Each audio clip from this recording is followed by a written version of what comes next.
Hi అండి. తోటకూర పప్పు రెగ్యులర్‌గా పెసరపప్పుతో కాకుండా ఒకసారి కందిపప్పుతో ఈ విధంగా ట్రై చేయండి. చాలా టేస్టీగా ఉంటుంది. దీనికోసమైతే ముందుగా తోటకూరని సన్నగా కట్ చేసి పక్కనుంచుకోండి. ఆ తర్వాతకి ఒక చిన్న గ్లాస్ కందిపప్పు కూడా నానబెట్టుకొని పక్కనుంచుకోండి.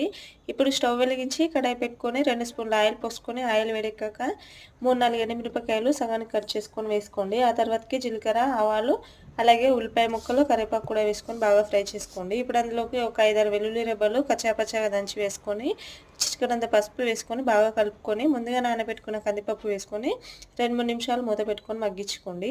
ఆ తర్వాతకి అందులోకి సన్నగా కట్ చేసుకున్న తోటకూర వేసుకొని, ఒక స్పూన్ సాల్ట్ వేసుకొని బాగా మగ్గేంత వరకు మూత పెట్టుకొని మగ్గించుకోండి. ఈ మిశ్రమంలోకి టేస్ట్‌కి సరిపడా కారం వేసుకొని మరో 2, 3 నిమిషాలు మగ్గించుకోండి. ఫైనల్‌గా గరం మసాలా వేసుకొని సన్నగా కట్ చేసుకున్న కొత్తిమీర వేసుకొని స్టవ్ ఆఫ్ చేసుకోండి. అంతే అండి. ఎంతో టేస్టీగా ఉండే తోటకూర కందిపప్పు ఫ్రై రెడీ. మీరు ఒకసారి ట్రై చేయండి. వీడియో నచ్చితే లైక్ చేయండి. Bye bye.